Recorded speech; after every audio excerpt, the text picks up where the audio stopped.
everybody, this is Miss Faina with our second notes of the day. So, looking at a few things. Today we are going to be talking about function notation. So, remember at any time you can pause the video to write down any of this information and then start it back up, or you can re-watch it as many times as you would like. So, your title for today is going to be function notation. So, make sure you title your notes. That way you know what the topic is, because you may be able to use these on a quiz or test. Also, go ahead and put the date, whatever date you are watching this video. Okay, so function notation. The most common function notation that we have or that we use in math is f of x, which looks like this. Okay, you might have seen it before. This is what I call the fancy way to write y, and I will explain why that is. Okay, so it is read as f of x, a function of x. Function notation, f of x. You will see this a lot everywhere.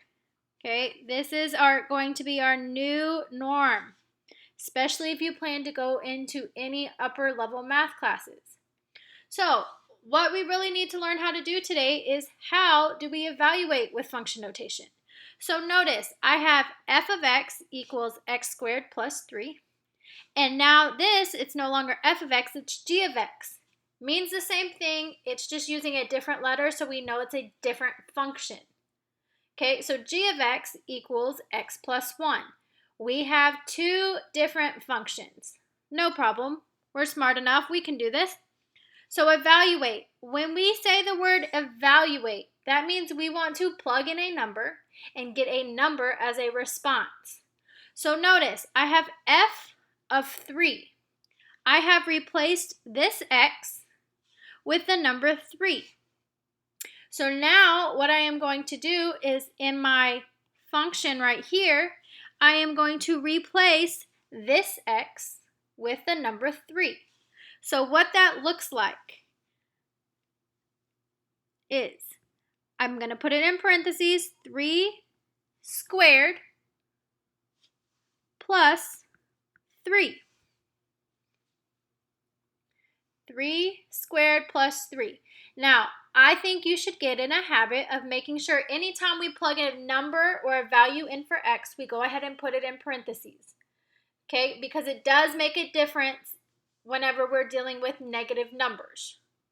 Okay, so now what we learned in 8th grade math is that if I have 3 squared, that really means I have 3 times 3. And we know our multiplication facts. 3 times 3 is 9. And then we add 3. We do order of operations. So we take exponents before we add. So I did 3 squared, which is 9. And then I have plus 3. 9 plus 3 is 12. So how we write this properly is we say f of 3 equals 12. Okay, now some of you are probably wondering, what is this little shape with an arrow pointing down at the top and the bottom? This is known as the function machine. Okay, a lot of the times you might see it is if you drop in a 3 into this function, x squared plus 3, what is your output? My input was 3. What was the output? We said it was 12. Another important thing to know is we are able to write this as an ordered pair, meaning a point. Okay, my x value was 3. My y value, or my output value, is 12. So you can also write it as a point. This is also the same as x comma f of x. F of x is the fancy way to write y. Okay, we like to be fancy once we get into the algebras. So now I want to try example 2. With example 2, notice that I want to evaluate g of 3. So I can no longer use this f of x equation. I have to go ahead and now use this g of x equation. And instead of the x, I am substituting in a 3 for the x. Okay, get that right here. So I plug in 3 for the x, like that. Well, what is 3 plus 1? It's 4. So the proper way to write this is g of 3 is equal to 4. Again, if we have our little function machine, we're going to drop in a 3, but our equation now is g of x, which is x plus 1. When I input a 3, I output the number 4. And again, if we wanted to, or if we were asked to write it as a point, the point for this, my x value would be 3, my f of x value would be 4, so I get 3, comma, 4. Again, x, comma, f of x. Okay, you have to be able to represent the data points, the answers in different ways. Okay, so now what I want you to do is I want you to try this first one right here. You try evaluate f of negative 2. Okay, and I'm going to zoom back out so you can see the equation, f of negative 2. So you have to know which equation to use. So go ahead and answer the question that pops up now.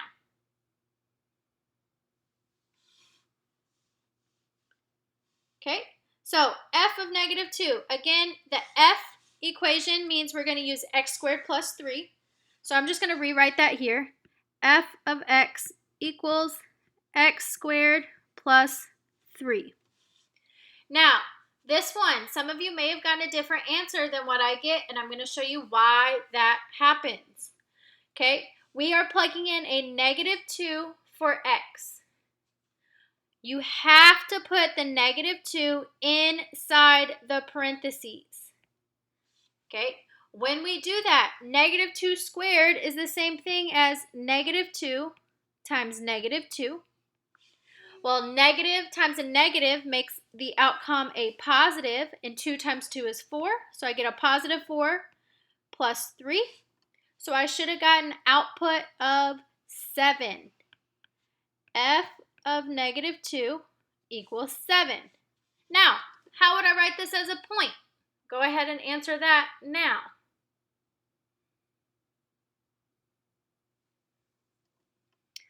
Okay, so as a point, it would be negative 2, comma, 7. Now, some of you are thinking, whoa, Miss Faina, you did this wrong. Let me show you why this answer is correct and negative 1 is not the correct answer. Okay, it's all based on you putting that negative 2 inside parentheses. Okay, if you did it like this, negative 2 squared plus 3, then all you are saying right here is you're squaring 2. Okay, that's just saying you're squaring 2, and then you have a negative once it's over, which would make this a negative 4 plus 3, which is how you got a negative 1. This is not the proper way. If you are using a calculator or the TI Inspire app, you have to make sure you put the anytime you're squaring a negative number or raising a negative number to any exponent value, you need to put it in parentheses so we can get the correct value. Okay, awesome job. Now, I want you to try this next one. Evaluate g of 0. I'm going to go ahead and zoom back out so you can see the equation. And go ahead and answer the question that pops up now.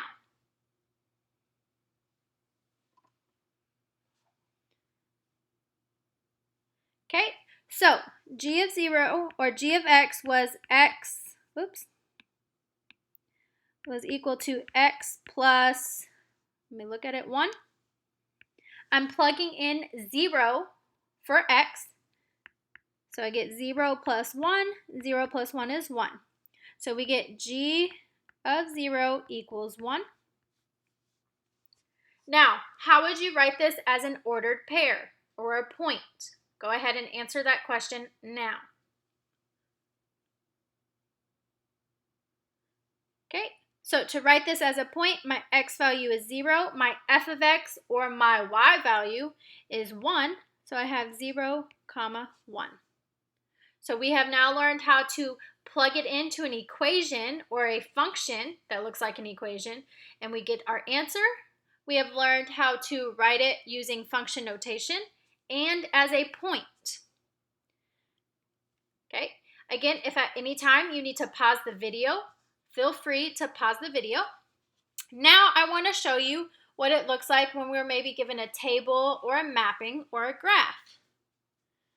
So first, I have a table. So now they're represented in different forms. Okay, so example 3, I want to find f of 4. Well, remember, it was originally f of x. My x has been replaced with the number 4. So what I'm going to do is I'm going to look at the table for the number 4, which is right here. And I want the h of x or f of x. So let me go ahead and fix that. Sorry, this was messed up. So that should say f of x. Okay, I want what f of x equals. Well, when x is 4, f of x is 2. It's right here. Ta-da! Done. If I wanted to write it as a point, 4, 2. Now I want you to try this one, and let me go ahead and fix it and make it proper. That should be an f.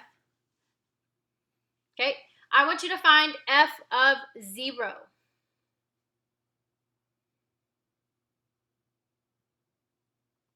Okay, so now this one is a little tricky. We are wanting when x is 0. When x is 0, what is my f of x value? It is 10. We get that right there. So this would be a point 0, 10. Great job. Okay, now that's a table. We're going to a mapping. Okay, with the mapping, you have to follow the arrows. Okay, so we want to find k of 7. Remember, we replaced the x in k of x with the number 7. So I go in the x column, I find 7, and I follow the arrow to where it goes.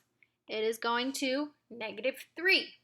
So k of 7 equals -3.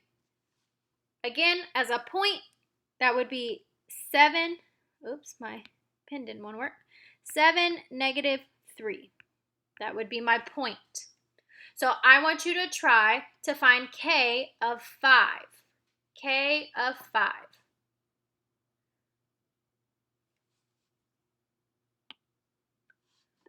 Okay, so I'm looking for 5 in the x column, so that's right here.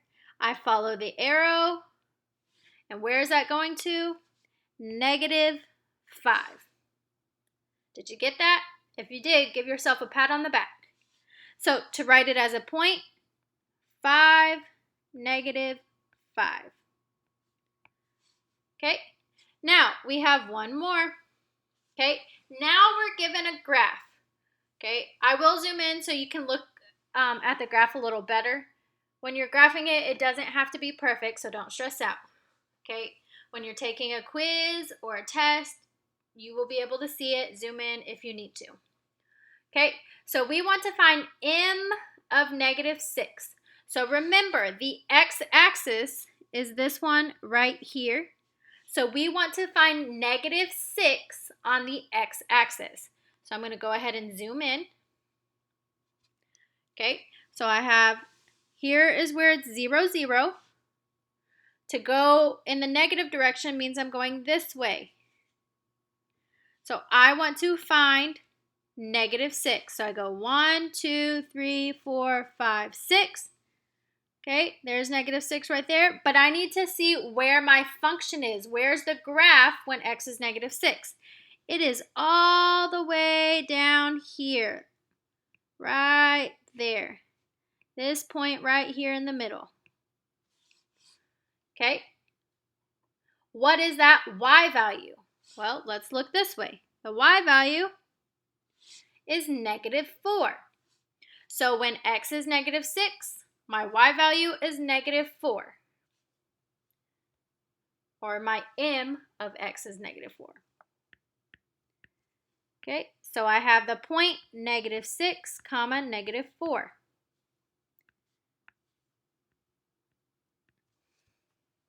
So now I want you to try m of -1. M of -1. I'm going to go ahead and zoom in so you can see the graph better. And you're looking for m of -1.